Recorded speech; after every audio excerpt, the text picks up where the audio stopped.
I'm only spending around 30,000 a year. Now that's for me. I'm not including my partner in that at all, like his nest egg or what he spends. But we live a pretty lavish lifestyle in Bali, I feel. We've got a really nice place where we're living. We're about to move into a little villa in the rice paddies, but just a very good quality of life. It's nothing luxurious, but for me, it's luxurious just because I have time freedom, because I've got nature around me, because I've got a great community of people around me.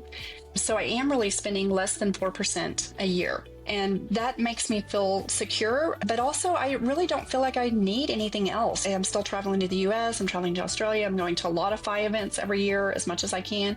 There's not really anything else that I want or need in my life. If someone put a gun to my head and asked me that question, it's kind of an extreme question, but your money or your life, like what would I choose? And really seeing that all of my life, I'd been choosing money. And it wasn't serving me because I still didn't feel secure.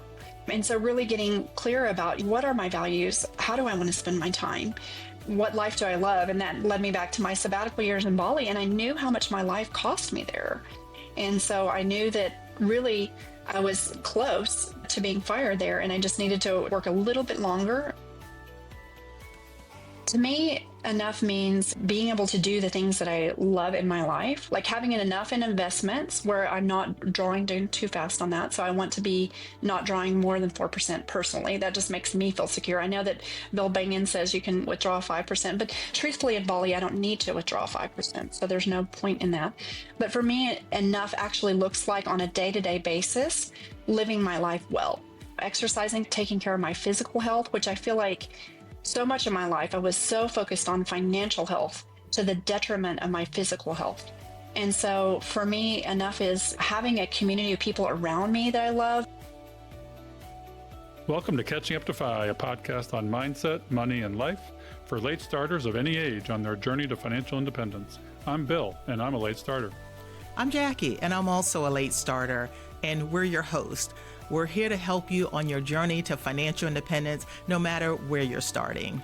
We're going to talk to experts, other late starters, and explore topics related to our mission. Join us as we catch up to FI together. Hello, and welcome back to Catching Up to FI. I'm Bill Yount with my beautiful co-host, Jackie Cummings-Koski, who is downstairs in my house right now. She's come down for a visit. We just did a guest lecture yesterday at the University of Tennessee to agriculture students and help them get onto the right start with their personal finance. It was a lot of fun and went really well, right, Jackie? Yeah, it really did. And even though we technically were guest lecturers, which made us sound big time, we were just having a lot of fun with the kids. We're giving away $2 bills. We talked a lot about compound growth and how we all wish we could trade places with them. So it was a lot of fun. And we got to see a little bit of Knoxville, right? What was the name of that restaurant we went to? We went to Tupelo Honey. That's right. Yeah. Yeah. So we want to give a shout out to Dr. DeLong. She brought us in. She teaches in the ag school at University of Tennessee. She is amazing. And I don't find too many people with more energy than me, but she's one of them. She's won a bunch of teacher awards. And one of the reasons is she sort of caters to her students and their needs. And it's really nice to see. Yeah, and this is not something a part of their regular curriculum or programming. So I really commend her for reaching out, bringing us in, and stressing how important personal finance is, because she did a little prep session herself with the students. So by the time we got there, it was mainly juniors and seniors. They were well versed on a lot of topics, but I love teachers like her. She is how it should be. Teachers supporting students, not just in the classroom, but also knowing that they're going to soon be out in that financial world. And we encourage our community to reach out or take every opportunity to do the same thing at public schools or colleges. You guys have the knowledge to make a difference in young people's lives. But anyway, we need to jump into a fantastic guest appearance today. We've been trying to do this for a year. Our guest today is Amy Minkley, but I'm going to turn it over to Jackie to introduce her. Oh, I got to meet Amy at Economy last year, and she is amazing. So thank you for connecting me with her. So after working all over Asia for 18 years as a hard-charging vagabond teacher, our guest, Amy, was burned out to a crisp. In a frantic bid to save her sanity and relationship, she Googled we know it, financial independence, and found the FIRE movement. And down that rabbit hole, she went. A lot of us has done that. So armed with knowledge of hundreds of FIRE blogs, podcasts, Amy gained a new sense of hope. And she overcame the one more year syndrome and quit her job in Bangkok. So I had that one more year syndrome. So in 2021, she moved to Bali to live her dream life and share the message of financial independence and purposeful living. She is the founder of F.I.R.E Freedom Retreats. And you'll hear from her this really transformative pilgrimage for FI-minded people. And this whole new journey was born. So by the time this airs, we will have seen Amy once again at the Economy Conference, but we are so thrilled to be connected with this amazing woman that is going to talk to us a little bit more about that trait as well as her own story. So Amy, welcome to Catching Up to Fi. Thank you for having me, Jackie and Bill. I'm so happy to be here. Well, right now you're in Texas, in the stateside with your mom, spending time with her. Your partner's back in Bali organizing a house. Your life is quite interesting. So you've had some rough times in the past, but how are you doing today? Today I'm doing great. We just celebrated my mom's 84th birthday recently, and I feel so blessed to have time freedom, location. You mentioned I was supposed to have an interview with you last year, but my dad passed last year and my mom's aging a lot. So to be able to come home and spend time with my mom in her 80s and my dad at the end of his life has been such a gift. And that was part of the impetus for me to finally finding the FIRE movement, but also my dad having a stroke really helped to propel me to finally walk away from those golden handcuffs that I had in Bangkok. So I'm doing great now, and I'm so blessed to be in the US and then to head back to Bali at the end of the month and work on this villa that we're organizing, the rice paddies, my partner and I. So I'm really excited to set up life there as well. Yeah, well, we're going to see you again at Economy, and that's where I met you originally. And you've been on a lot of pilgrimages. And this all started for you, though, in your formative years when you were a kid, because there were some interesting messages about money and things that you learned. And your growth and development at that time is sort of pivotal to how things came full circle later. Can you take us back to those times and sort of what you learned from parents about money and what personal travails went on in your life at that time?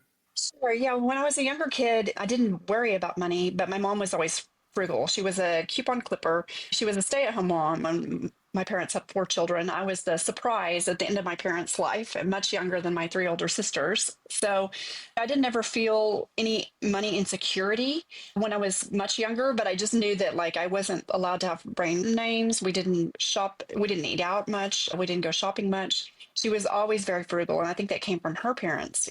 But then when I was 12, my father left.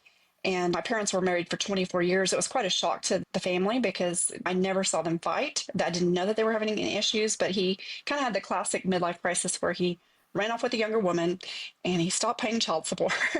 So we really went from having financial security to not having money, really, and had to sell the family home, had to move to a different state so my mom could go back to university. She had never gotten her college degree before. And she finished her college degree when she was 54. So it really caused her a lot of anxiety.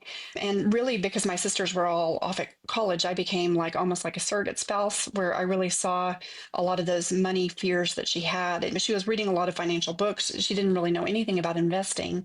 She'd relied on my dad to do that or her husband to know about that, and found her in a place that probably a lot of late starters are at, where just kind of at the point in their life where they're kind of panicked, like, what have I done? I haven't saved enough money. But she went back to get her nursing degree, and then she worked a lot of nights and weekends and ended up actually in a better financial position than my father was, just because she was a lot more frugally minded than he ever was.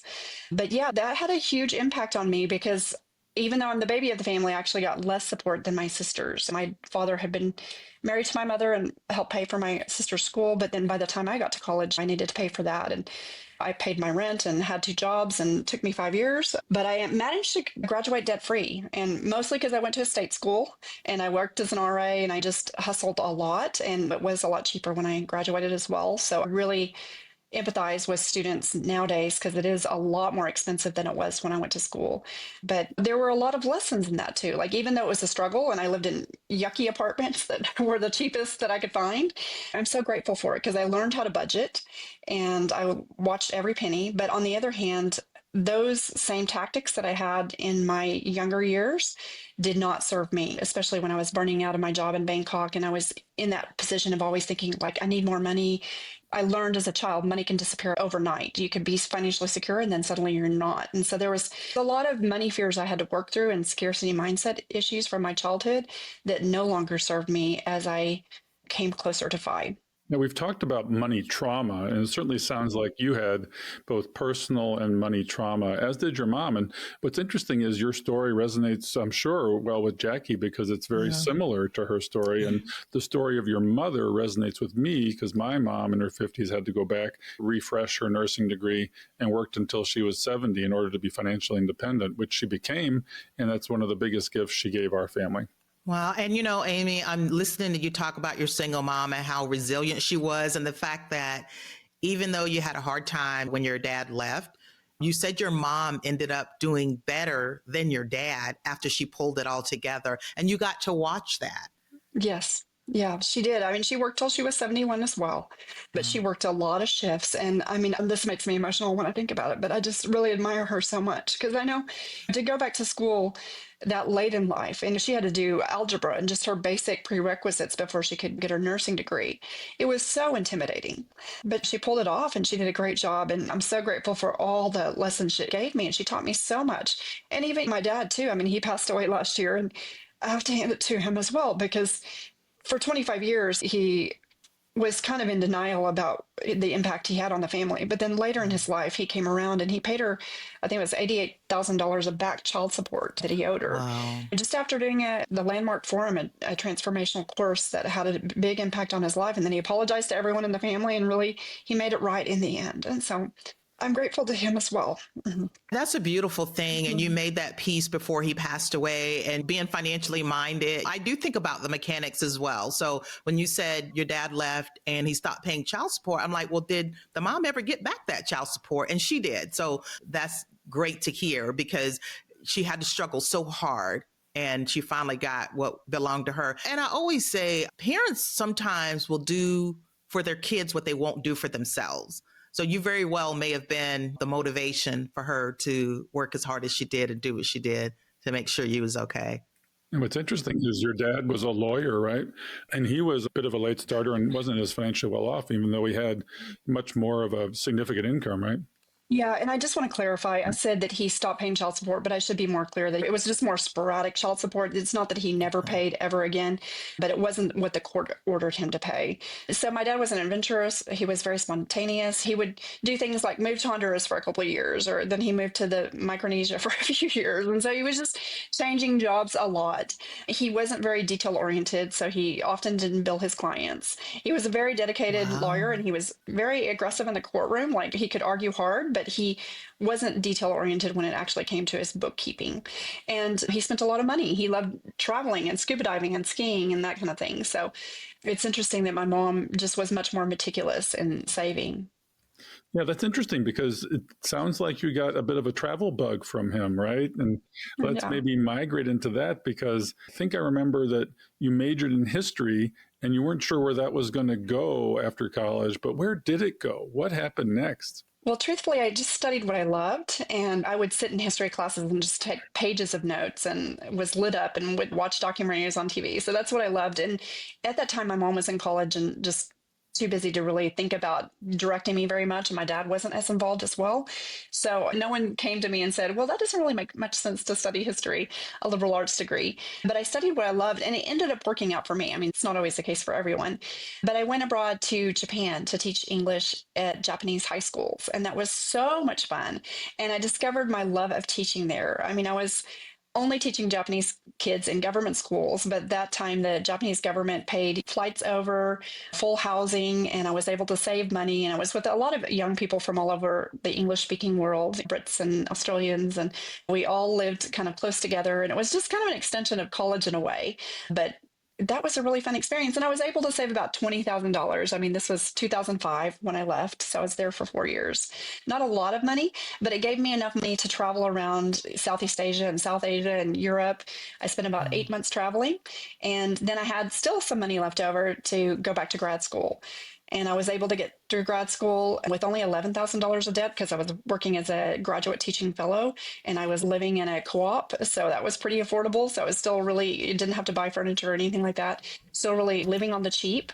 So I'm grateful for that job. And that job really opened my eyes to the world and traveling and teaching abroad. And I thought when I moved to Japan, I might stay abroad a year or two. And I never imagined, that was 2001, that I would be abroad this over 2 decades later. Oh my gosh, I think I'm jealous already. So, Amy, when you got that first teaching job in Japan in 2005, do you know about what your salary was for that first teaching job? Oh gosh, I mean, I'd have to think back. So I was hired in 2001. It wasn't much, but I saved 5,000 USD a year. And that wasn't a whole lot, but it was also 25 years ago, right? Right. So I can't remember exactly, but all my housing was covered. So that made a Right. huge difference. And I mean, I traveled every holiday I had as well, but we pretty much traveled on the cheap with my friends, the friends I met in Japan. And those are still some of my closest friends today. I had the best time of my life. It was one of the very happiest times of my life. So even though it didn't pay as well as international schools, working in Japanese government school, it still paid well at the time. And for being a fresh college grad with a history degree, basically. Yeah. And well, especially if you factor in the housing stuff, that's typically the largest expense there is. So you get to do all this traveling and you're in a fabulous country and you have a lot of disposable income, but you're still saving something. Yes, I absolutely loved it. And I would never regret that for any amount of time. I mean, the international school jobs that I had after Japan, I worked in Singapore and India and Thailand. Those all paid much higher than the Japan job. But I would say my happiest years were in Japan. Well, so you mentioned that you're very transparent about your numbers and sort of let's go through them because you retired early, actually, in the end of the day, and somehow you got the finances right. And what does that mean? What was sort of your peak income and what did you save? And then let's take us through sort of that progression to when I think you retired at 45 or something like that. Yes. So after I got my grad degree, and I was very lucky to get a job at an international school in Singapore, someone I knew that I had worked with in Japan was working there. So that helped me out a lot. But I was able to pay off that $11,000 of graduate student debt in 4 months in Singapore. So that was huge. I thought it was going to take me years to pay off. I assumed I was going to teach in the US first. And in Singapore, my salary continued to go up there. I saved about 60% of my income in Singapore. And it continued, it increased like the first couple of years. I think I only saved 35% of my income, but then over time, I think it averaged out to be around 60% of my income. I was there for 6 years and I absolutely loved my time in Singapore. International schools were a lot more busy than my teaching job in Japan, but it's a very convenient, easy country to travel in. You never get tired of living in Singapore, really. It's so clean and efficient, and it's a great jumping off point to lots of countries in Southeast Asia, and the pay is quite high to all the neighboring countries, and your money goes quite far. And the income tax at the time was taxed in Singapore dollars was only around 7%. So I was really in there as well. My housing was mostly covered. I think it was around 80% covered. And I basically house hacked by renting out my other room. And so then that covered the rest of the housing costs plus the bills. So that really made a difference. So I was there for 6 years, and then I went to India and I was working in an embassy school there. And the great thing about that school, it was an American school, and they paid into Social Security. I had lots of extra benefits that I wouldn't have had just being able to be part of like an American system. And that school, I was also able to save about 60% of my income because my housing was fully covered there. I mean, it's a 4-bedroom, 4-bath, beautiful place with marble floors. Just really, because it's India, they work really hard to make it easier on people. They would paint it. If you wanted to change the paint color, just choose your color. They'll come over and paint. They were so good about maintenance and everything, just trying to make it really, really comfortable. So I stayed 4 years in New Delhi, and then I was wanting to take another sabbatical year because I'd done that after Japan and traveled, and I had planned to go around Africa, and I was really excited about that. I took a year off and I was passing through Bali. I just was doing a personal growth course at the time. And I ended up really seeing there was still a lot of pain that I was carrying from childhood, from this feeling of abandonment with my father. And really, I'd been single for, I think, around 16 years at that point. And I'd always kind of had this story of I'm strong and I'm independent. I don't need a man. But I realized it was a protective mechanism because ultimately I felt that just kind of like my father had run off with a younger woman, that I didn't want to be vulnerable like my mother was. And I did a lot of work around that in Bali. And it's a huge impact on my life. And I ended up staying and volunteering for this woman who was running these retreats in Bali. And during that time, I met Matthew. And I think it was because of a lot of the healing work I had done with her around my distrust of men and my childhood. And so I ended up staying in Bali and realizing that's what I needed on my year off. It wasn't to travel around like I had done in 2005 after living in Japan. What I needed this was 2017, was just to stay in one place. And that was Bali. And I loved it. Just having a routine every day, getting up, doing yoga, having deep friendships and deep relationships instead of always being on the go. I really discovered that that was a place that I wanted to live. And I'd been there lots of times as a tourist living in Asia, but I never really saw the community of people that lived there. And so that was my most joyous years, besides Japan, really. But then I got scared about money. So then I went back to international teaching. Well, you said you saved significant amounts of money, and then you talked about in one of your Camp FI talks, the progression there. I'm kind of curious because you never earned more than 5 figures. You never earned more than 6 figures, and you were able to retire comfortably in your 40s. Tell us how you did that, because our audience wants to know how to do it themselves. Yeah, I mean, I think it's good no matter, like, one thing to think about is geo arbitrage. If it's possible for audience members, and I know not everybody is a teacher, but sometimes depending on their profession, if it is possible to live in a lower cost of living part of the US or find a way to earn money at a higher salary. Maybe you've got a job in San Francisco, but you're able to work remote or something like that. Or no matter your profession, maybe you're able to get a posting abroad. There are a lot of companies that do that. But definitely, I was very savings focused, and a lot of that was coming from a childhood wound. A lot of it wasn't coming from a healthy place. And it wasn't because I was smart, but it was just seeing my mom read all these finance books when I was younger in a frantic bid to like save herself that put that into my mind of saving money, putting it into index funds. And I had read when I was in high school a book called Girls Just Want to Have Funds, which was a play on the Cyndi Lauper song. Yeah, I've heard of it. Yeah. And so then, I mean, I knew to invest in index funds. And so I was doing that all along the way. And then really, I left Bali and I was really happy there, but I drug my partner to Bangkok to go back to international school teaching. I ended up taking 2 years in Bali. My network hadn't gone down, but I just didn't feel like I had enough. And so I went back to Bangkok, and it probably was good that I went back because that was my highest earning ever. And I earned about 90,000 a year there. And I was able to save 90% of that because the housing was covered. I didn't have to furnish the place and annual flights home and all of the shipping and everything's included.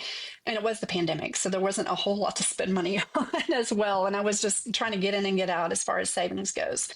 But I was there for 2 years. So that really helped as well. Those 2 years boosted my savings. But I was, especially the first year, I wasn't very happy because I really saw that I was kind of giving up my dream life and I was chasing money. And I was burning myself out, working all the time and kind of feeling like an imposter in this school that it's really hard to get into those schools.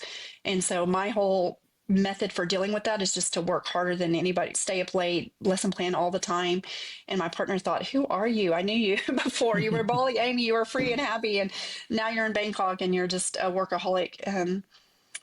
Yeah, really stressed out person. So I have a question, Amy. My question is around the investment and the savings vehicles. So you're in another country. Did they have the same type of like employer sponsored retirement plans that they have in the US? How was that different? Yeah, a lot of the schools do have, I mean, it really depends on international school by international school, but it's not uncommon. I had at one school, I think 12% matching, which was pretty incredible. Wow. But then I'm not able to do 401ks or anything like that. And even a Roth IRA because I don't have US earned income. So I was always putting it in just non-tax advantaged accounts, just regular brokerage accounts. There were some years that I did earn in the US, and so I do have a Roth, but otherwise I don't have like a traditional account.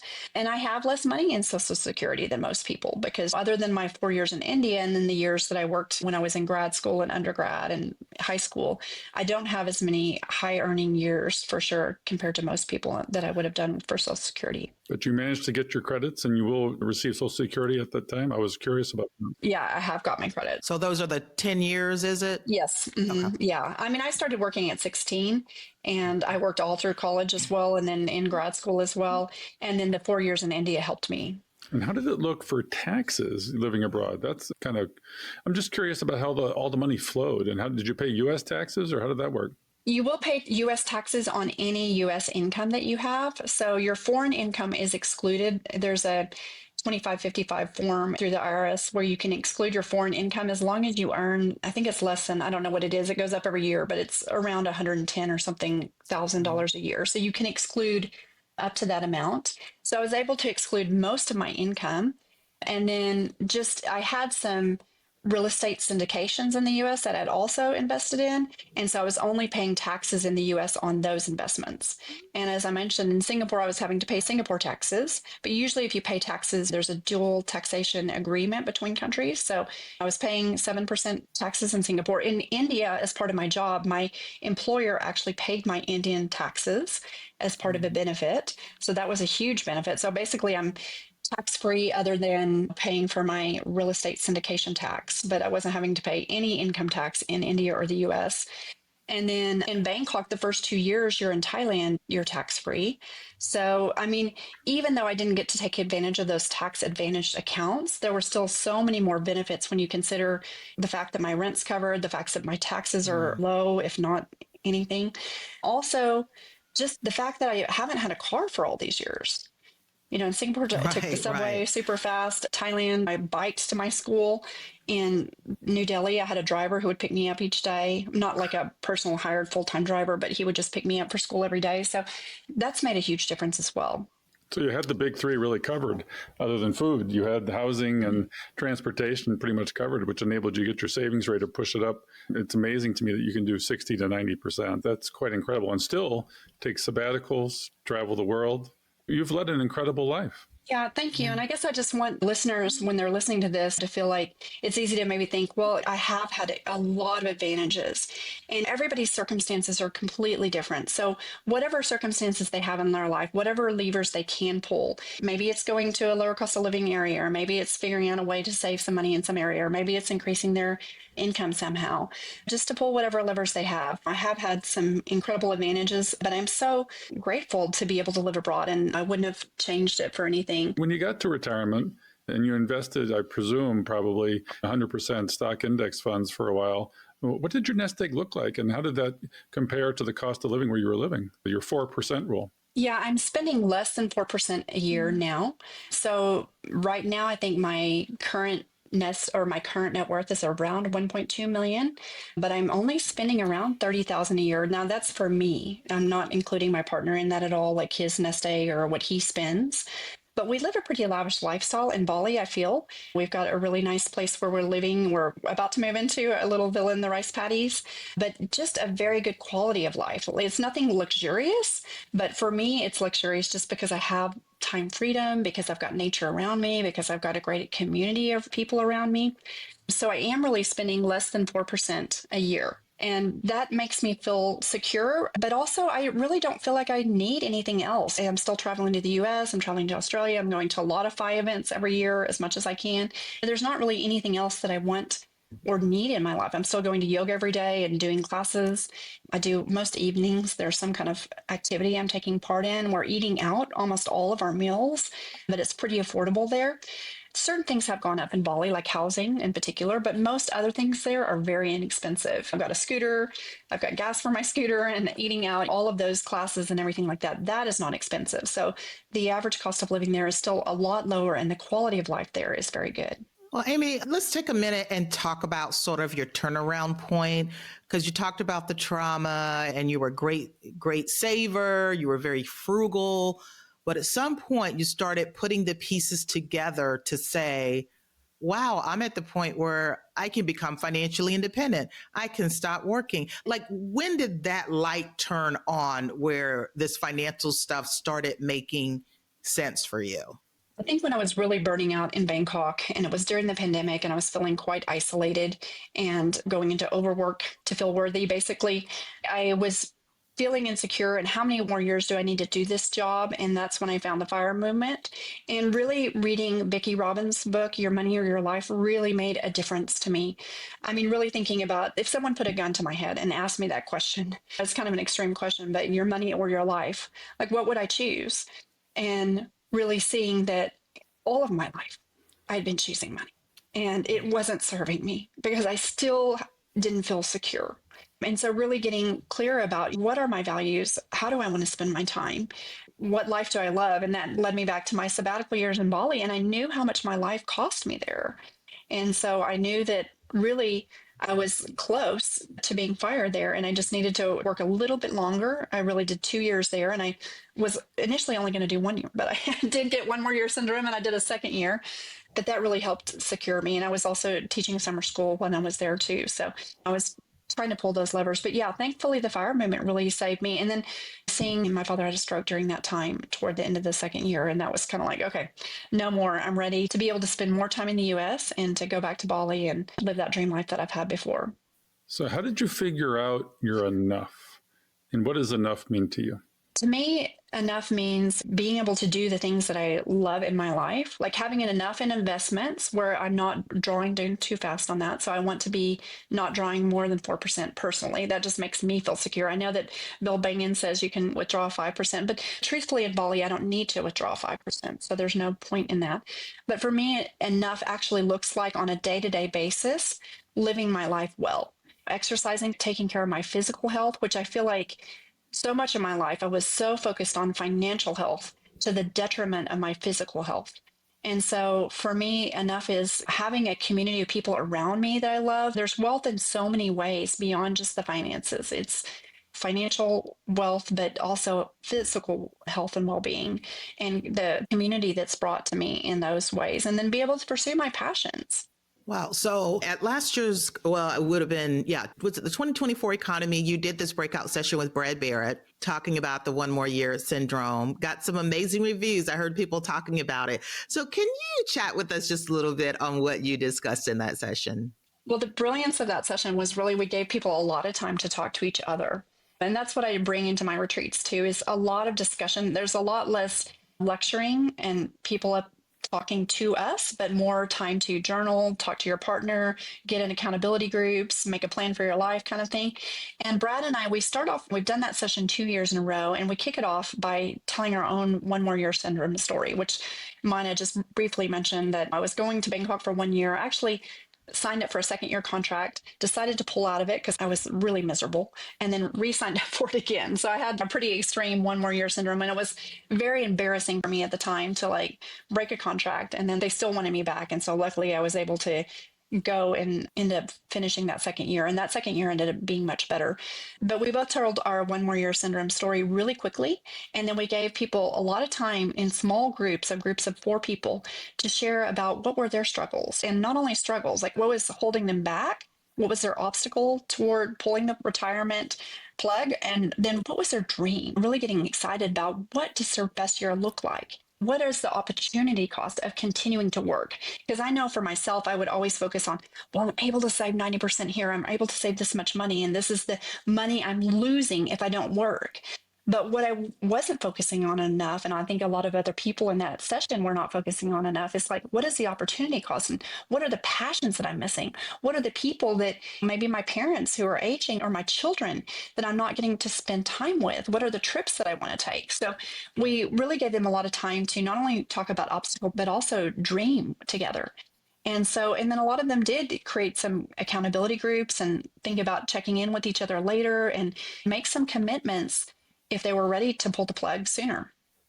Yeah, late starters struggle with this too. I'm in sort of the 4 more year syndrome because I'm not necessarily yet where I want to be. We're about 80% of the way to FI or our fat FI, whatever we need.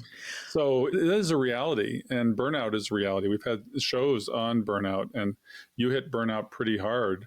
And that was sort of part of a very difficult year for you that involved other things like your dad's stroke and your dad's passing away. But there were personal things with regards to getting married even that you stumbled across. What happened there? Yeah, so the work burnout in Bangkok was 2020 kind of pandemic period. And then I did quit my job. I moved to Bali.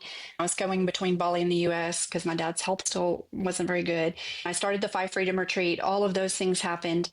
And then last year was just a horrible year. So even when we get our finances figured out, it doesn't mean that life is always easy and perfect. And that's what I kind of always imagine. If I can just get to this arrival fallacy, if I could just get to five, then it'll be so much easier. But the reality is sometimes life is just hard. And last year, life was just hard.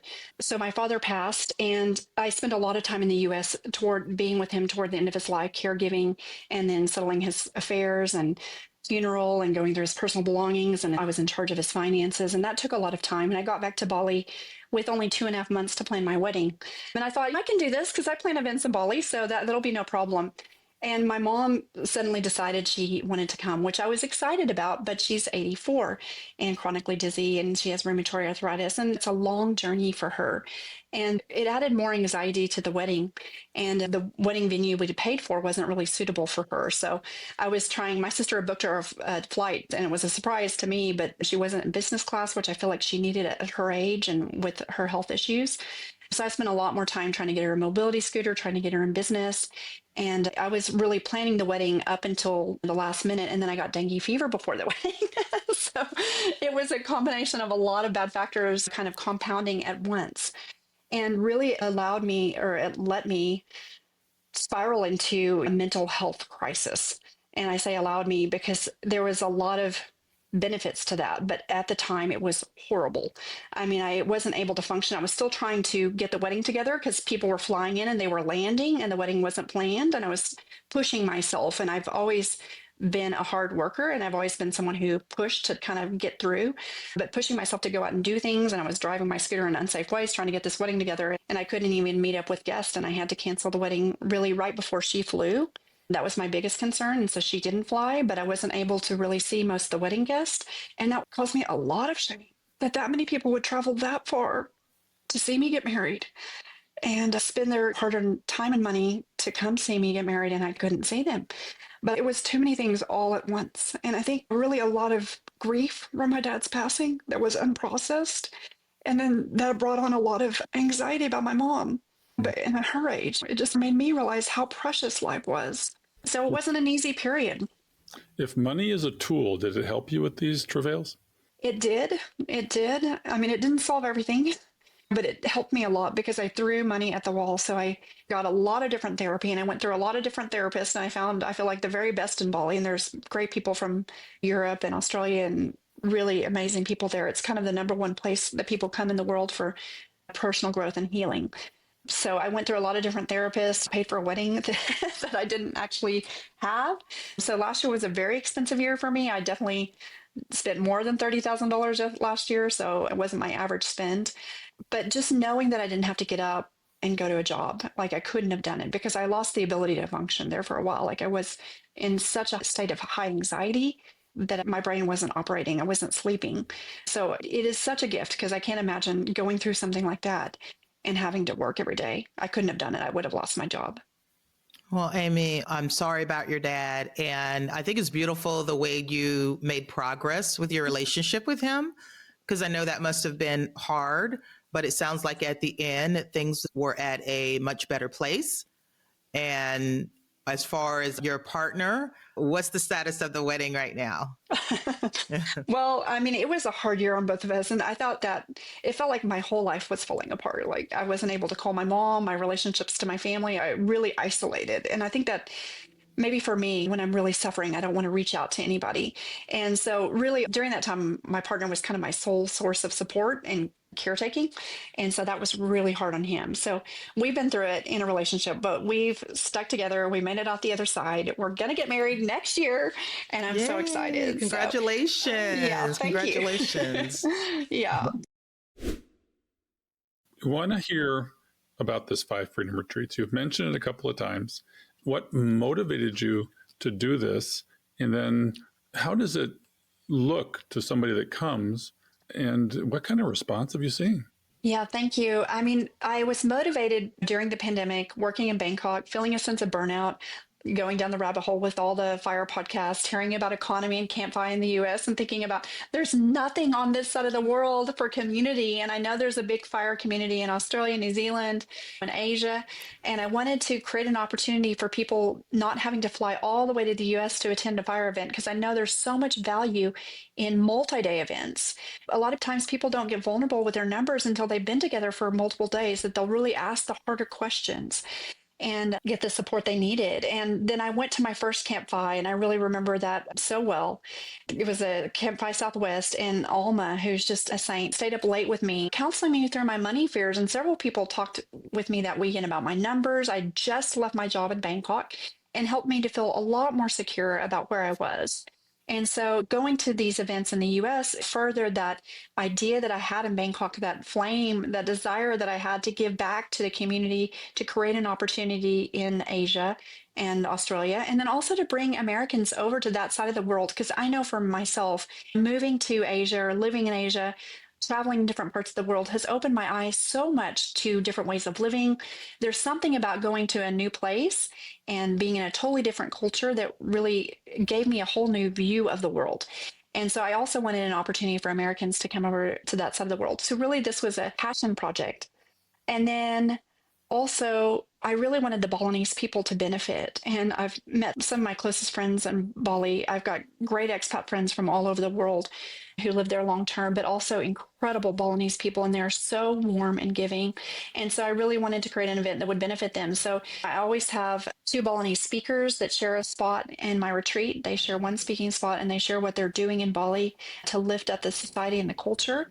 And then I donate part of my proceeds to their organization. One man runs a ecotourism project, and we go visit his village, and it's all about sustainable tourism. And he shows us about his organic garden, how they're reviving the weaving for the elderly women, what they're doing to create income sources for people who don't live in the cities, who don't work in tourism.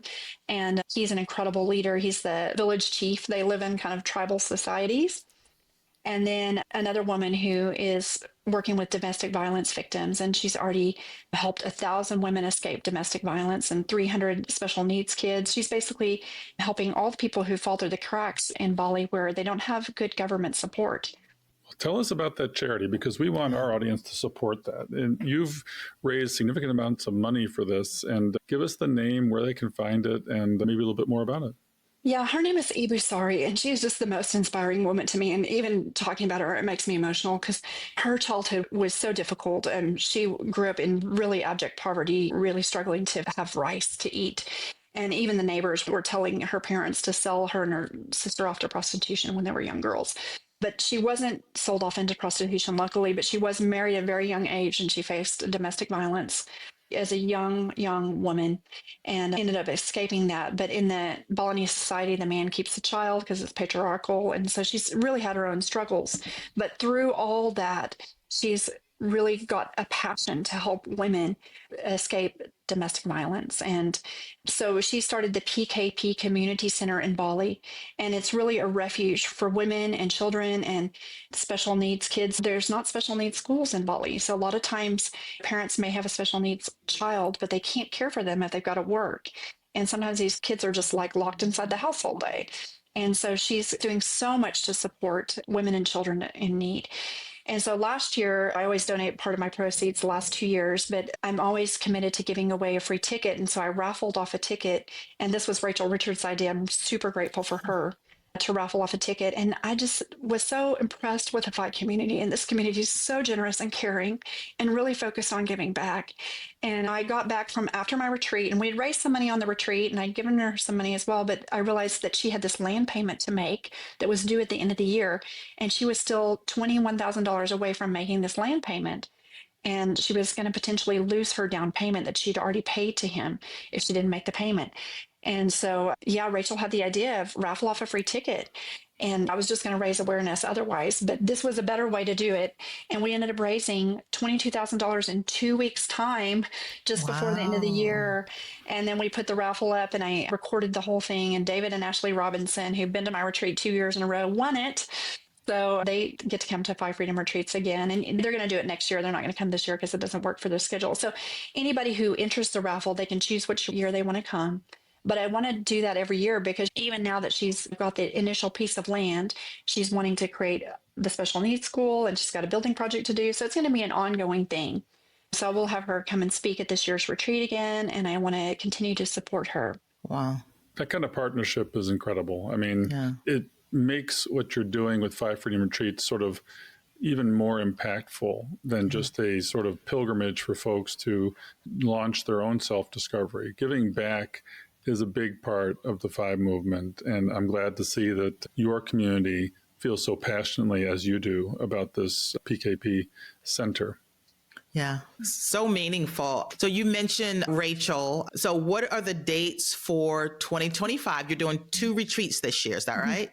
Yes, I am. So it's September 11th through 15th, and that one sold out in 8 minutes. And because there were people on the website who said, I was trying to buy it and I couldn't buy it, then I put on a second event. And this is the only year that I'll do 2 events. But the second one is September 26th through 30th. That also sold out very quickly on the same day.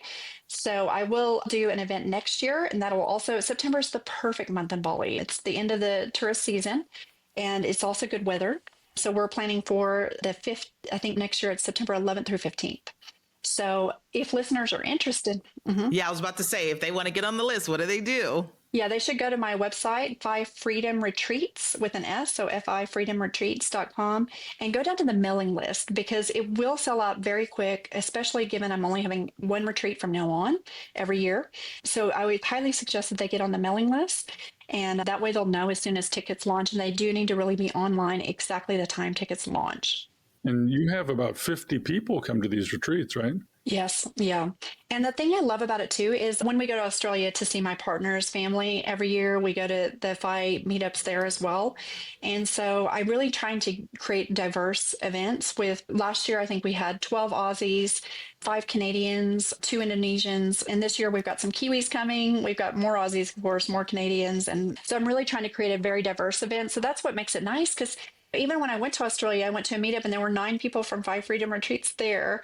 And a lot of times people get together and they travel together like before and after the retreat. People tend to come and stay for longer if they're coming all the way to Bali. But then even afterwards, they're meeting up to travel all around the world together.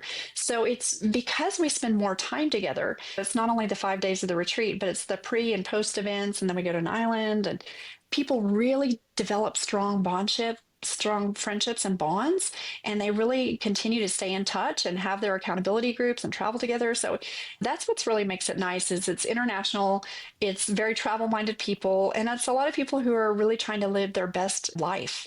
Yeah, I mean, even Camp Fi is doing an international retreat. So all these things that have been local are expanding and becoming destination things. We also have a friend, Kristen Knapp, who's organizing trips down the Danube and to Morocco for land-based tours. So it's amazing. And once people finish their traditional working lives, they're giving back with sort of these destination philosophical pilgrimages where people really get to know each other, and creating adult friendships is not that easy. This is a great way to do that in this community. Getting together is so impactful. Getting together with you at Economy, it's one thing to do a virtual visual, but to be able to give you a hug is much more meaningful. Yeah. And I just love it all. And Amy, I am proud to say I'm thrilled to be coming to Bali with you. I've been wanting to do the big trip ever since you talked about it 2 years ago. This is year number 3, right? Yes. So I'll be one of the speakers, but also we've got 2 other ones. And it's not so much about the speakers. Honestly, we are there to just be a part of the event as well.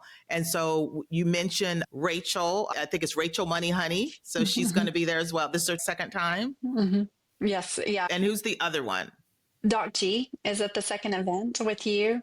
And I am so honored that you're coming to both events. Yeah, it's going to be so much fun. How cool is that, Jackie, that you get 2 weeks in between the 2 events to go and explore the island, whatever you want to do, snorkeling, scuba diving, hiking a little bit, just relaxing on the beach. There's so many things to do, explore waterfalls and lakes. There's beautiful nature all around. So, And we're going to have to do a podcast from Bali too. Yeah, we'll have to do a little bit of that. I mean, it did not take much convincing, Amy, right? But I'm one of those people that have a little anxiety about traveling international, and I'm trying to get more comfortable with it because I actually love it, but there's a lot of the in-between, and Amy has agreed to hold my hand, as you do all the attendees, right? Yes, well, I've got it worked out where I'm very detail oriented. So I've got lots of checklists and we have lots of pre retreat calls. And so people really feel like their hand is held all along the way. And it's just amazing to see how people are transformed. Like I think about someone who came in my first year, Samantha. She was nervous to travel to Asia. And I remember there were a lot of phone calls before the event. But then once she came over, I mean, she decided to go back and give her notice at work. And then she's been traveling around South America and she's still traveling. Now she's in Europe, Wow. but she's been traveling for months. And it's incredible to see. And I think about Keith, who came over, never been to Asia. And then he's spending multiple months every year. He's coming back again his third time this year to the retreat. And so we get a lot of returning participants because of the community and because we have such a good time pre and post retreat. And there's a lot of quality time together. But I'm so glad that you're coming to both events and then you'll be there in between the events. It's one thing to see Bali as a tourist and to fly in and out and kind of check all the places off your list. But I feel like I can show people a side of Bali that they wouldn't see otherwise and really show the richness of the culture and the people. And so that's what I'm excited about, highlighting Bali and its people. Yeah, and I can tell you this, when I first heard you talking about the retreat that you were doing a couple of years ago, I think it was on Choose F.I.R.E. At first, I thought that you lived in the U.S. and you were just visiting Bali. But when I found out you'd been living in Bali for nearly 20 years, I'm like, this is a tour guide I want. This is the perfect person for this. So it's just going to be an amazing experience, paradise, but also being with you and all the other meeting the Balinese people, you making the retreat with all these other people from other countries. I just can't wait. Like, I am so excited about it, Amy, and I'm so glad you started this a couple of years ago. Well, someday for me. Yeah, someday. Yeah, we got to get Bill there. He'll eventually get there. 4 more years, Phil. Yeah, 4 more years. You're doing a lot of travel, though, which is good. Yeah, we try and keep up with it. For my 60th birthday, we're making an exodus to South Africa. And for my wife's 60th birthday, we went to Morocco. So we're not suffering by any means. Right. All right, Amy, this has been awesome. We've learned a lot about your life, your passions, and your purpose. You found your little p purpose, as Dr. G says, with these kinds of things. So I just want to thank you from the bottom of our hearts here at Catching Up to 5 for coming on and giving us just that inspiration that our audience needs. Thank you so much. And it's been such an honor to be on your show. I mean, I've been listening to the show from the very beginning. Becky was on my first retreat and just seeing how it's grown so fast. And it's really feeling a need for so many people who started late. And so thank you for giving people hope and the educational knowledge to feel good about their path, to know that just starting today, every day is a new day and they can start wherever they're at, but they're on their way. Yeah. And Amy, where can people find you if they want to learn, maybe just get a peek into the past retreats, learn a little bit more about the retreats? We talked a little bit about it today, but you have some great resources where you have shared a lot of what goes on during the retreat. So probably the best place is the website About page, because the About page, you can see testimonial videos from past participants. You can see the highlights video from the 2023 and the 2024 retreat. So that's the best place. I'm also on Instagram as well as Facebook. So those 3 places.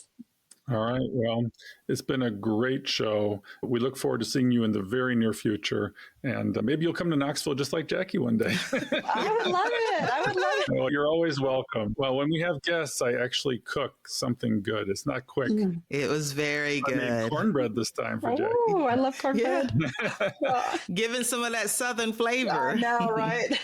All right, guys. We're looking forward to seeing you all again soon. Thank you again, Amy, for joining us today. We'll see you next week on Catching Up to 5. So, Bill, as you know, we cannot do this show without our amazing staff and the people that help us put this on. Our social media maven is Diana Falk, and our editor is Fritz Brizard. We love them, and they keep us going. Yeah, Jackie, I mean, this show wouldn't have the quality it has without our folks, our peeps. And we'd also like to give you a few calls to action for the show. We love our community, and we hope you love us back. If you would like to support the show and our mission to help late starters, you can do that at Buy Me a Coffee, which is a platform that allows you to make a donation. The link is in the show notes and on the website.